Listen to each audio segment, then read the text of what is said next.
All right, welcome back to Cherry Picking. Today's video, Babs and I are going to be looking at the most elite prospects to be looking out for at the Memorial Cup. We've got 4 teams in the Mem Cup, all the best junior teams from this season. Medicine Hat, got Moncton from the Q. Mm-hmm. We've got London, Classic, and then the host, Rimouski, who's also in the QMJHL finals against Moncton as well. So it's kind of deserved to be there as well. It's one of those years where there's just not going to be a waxing, which is nice to see. Hopefully. I mean, last year was pretty solid with Saginaw going into the finals, but there's loaded tournament. Mm-hmm. Tons of talent here. We'll start with Medicine Hat and some of the players, 2 players that are drafted that we will see in the NHL, I think, either next season or in the upcoming seasons. And then we have one guy who hasn't been drafted yet, though, who could be getting drafted. Maybe. Let's start with the 2 guys that have been drafted. Tanner Molendyk, a guy that was on the World Juniors team the last 2 years. Didn't really play 2 years ago because he was hurt. But this year, a little disappointing, along with the rest of the kind of Team Canada, but very solid playoffs for Tanner Molendyk, and a guy I think the Predators will be using soon. He's really fast. The Preds need to kind of shake stuff up, so bringing in some younger prospects is probably going to be a solid idea for them. But he moves the puck really well, and that might help them with their everything struggles. Yeah, just being able to move the puck pretty well is obviously very important for an NHL defenseman. Babs, we all know it's a clear point. But this next kid, Cayden Lindstrom, last year, big talking point in the draft, going 4th overall, the Columbus Blue Jackets.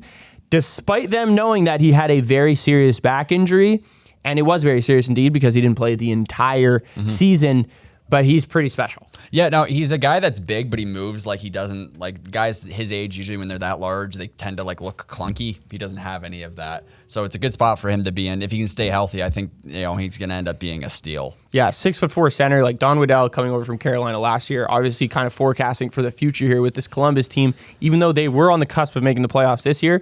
But you look at what Lindstrom did in the WHL championship, came back, played 4 games, had 2 goals, 2 assists. Before he got hurt last year, 46 points in 32 games, was on a huge point streak before he got hurt for the first time in December last season as well. So I think he's going to have a huge impact. And I feel like a guy like this will have a huge impact on a tournament like this because the size difference makes a huge difference when you're playing against like 17, 18-year-olds that are all there, right? So yeah, can't say anything else about that. That's on point. Bryce Pickford, defenseman.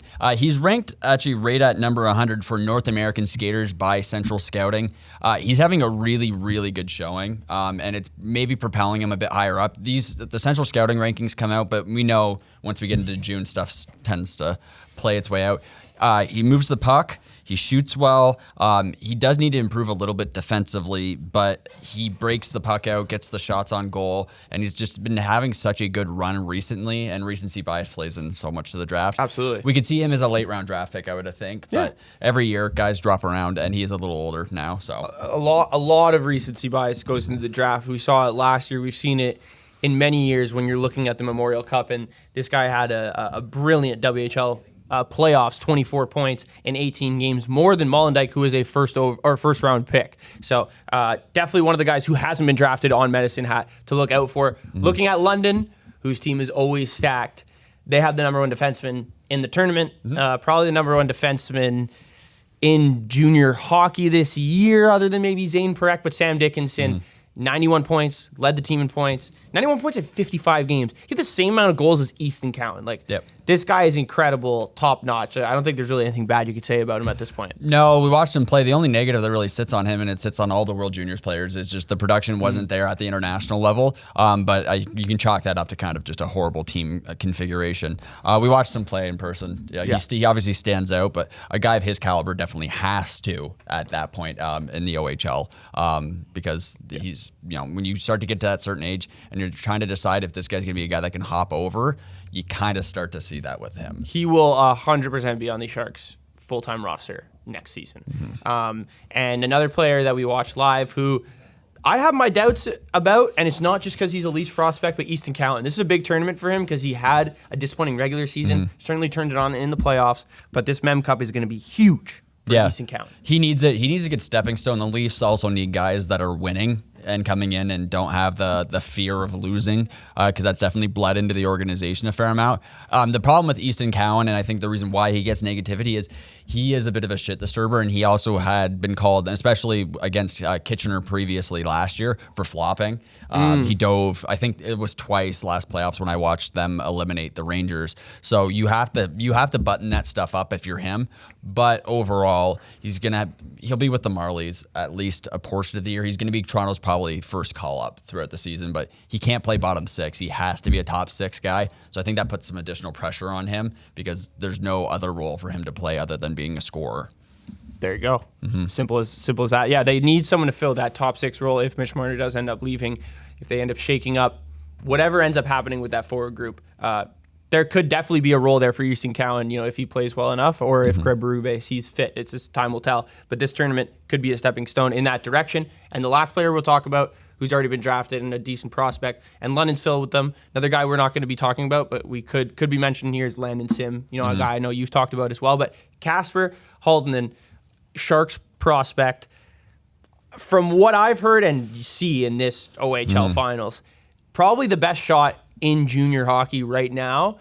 And what an addition this could be to the Sharks along with Sam Dickinson next year. I'm so excited to watch what he can do in this tournament. Yeah, it's a good spot for him to be in, because he's developed these skills. He did well in the AHL this year when he played a few games. He's actually done okay internationally in Finland, had its struggles, but he still was able to stand out. So I think the sky might be like this guy can go. Yeah, like you can see where any guy I feel like with a wicked shot. It just depends how they can contribute in other parts of the game. Obviously, when they get to that next level. But I think he's the first player in OHL history to have hat tricks in back-to-back OHL series finals, because he had one last year and had one again this year. I could be mixing up that stat. It was something like that. It was something like that. And then the last two guys that haven't been drafted yet, and we kind of talked about this before the show, Alexei Medvedev, the goalie here, who had really good numbers when he played in the regular season, but it just seems like Austin Elliott has been getting the starts here due to experience. A little, obviously, he's 3 years older than Medvedev. It's a winning thing. The one disappointing thing with Medvedev is because we haven't been able to see him play internationally, and I think that's a big factor with a lot of these Russian players in the draft this year. It's harder to get that additional read because you get games against other players and start to evaluate the guy against more elite competition. But everyone's still ranking this guy as a top 60 pick at minimum. So for a guy who's currently not playing, he could maybe get games. Who knows how the tournament could go?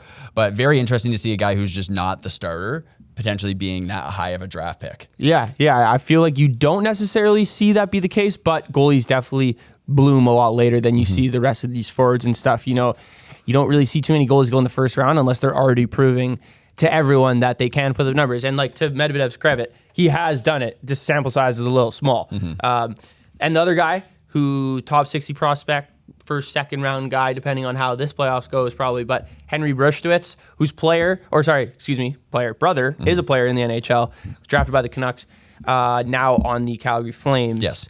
Was moved in, I can't remember the deal, but it was one of the bigger deals. I think it was the Lindholm trade, maybe. Anyway, he was a OHL legend, and his brother's kind of starting to get to that point, not putting up the same numbers that Hunter put up in Kitchener in his first full season in the OHL, but a really solid big defenseman that it should be able to kind of skyrocket his draft stock at the Memorial Cup. He's not the same player as his brother, but there will be some comparisons made. But one thing he does really well, and it's something you don't necessarily see out of young, talented defensemen, is just being able to get the puck out of your zone under multiple different situations, whether it's a breakout pass, you're skating it out yourself, or you're having to just rip it off the glass.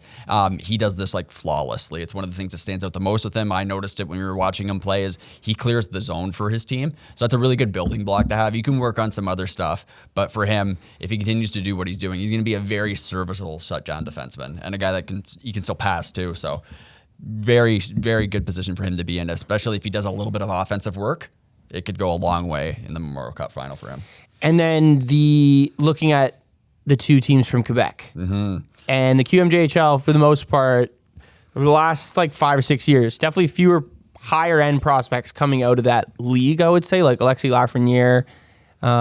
I think I'm missing some right now, but the development in Quebec hockey has been a lot worse over the last 10 years or so, and I think that's part of the reason why you're seeing that. But one of the players who is probably the highest rated prospect in this year's draft is Caleb Desnoyers on the Moncton Wildcats. A guy who I think could see the Seneca bump that he got last year after his OHL playoff performance.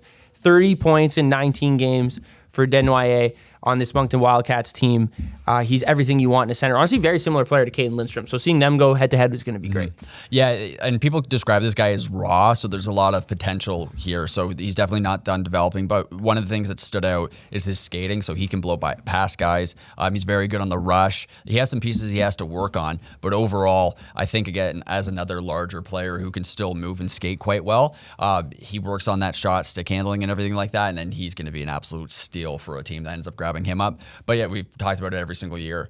And the Q is kind of starting to dip, and you just see it here based on who we're going to end up talking about. Is there's just not the talent available there. Part of that could play into the fact that there was a lot of guys going to play in the USHL and going a different route. Next season, we actually don't know how this will all look. So the CHL leagues could be a lot more built up. The USHL could be weaker, and that would mean more prospects ending up in the Q as a process of that. So very interesting to see. Which would be very needed for this league right now because, as we mentioned, there's Caleb Desnoyers on Moncton. Now, there are definitely other great players on Moncton. We're not discrediting that, but looking at a player from each team and looking at prospects that could potentially go in the draft.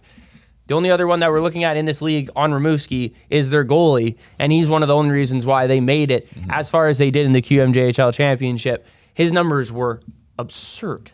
Yeah, he has a 1.57 goals against average this year. Throughout the playoffs, which is absolutely crazy. And this could be, if Rimouski wins a game or is competitive, there's a lot of eyeballs on this tournament. Could this be like an audition for this kid? I think it's his audition to probably be drafted next year. So he does really well here. He has a good regular season next year. I think you could set up where he's going to get an opportunity. With goalies, it's hard, and the NHL struggles at this all the time, is some guys develop later on in the cycle, and they end up going, why? I'm surprised this guy wasn't taken. And then you start to see it's just the staging of how it works out, and there's only so many goaltender spots. So unfortunately, you have really talented goalies at this level that could deserve a shot, but you only have so many places to place your prospects. So it's hard to draft them. And some of these guys get taken later, and then, they get filtered through the minor system, and then sometimes they get their chance eventually. And this could happen with Mathis Langevin in Rimouski is the goalie right now. Try to get that pronunciation, that name out there. I was leaving that one for you. But those are the 10 prospects to look out for. Babs, who is your Memorial Cup winner?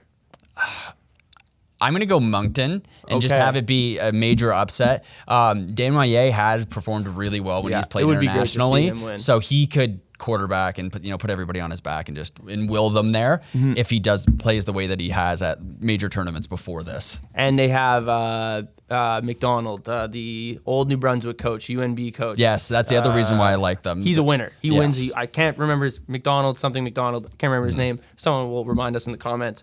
I'm going to go with Medicine Hat.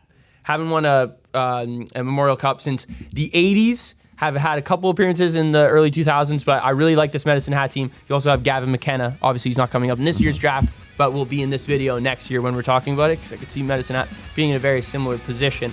But would love to see Cayden Lindstrom get some success here. It would be a really cool comeback story. So that is my pick. Those are the 10 prospects to look out for. If you guys like this style of video, be sure to like, comment, subscribe, and please just let us know in the comments what other type of hockey videos and prospect videos you guys want to see. We'll see you guys next time.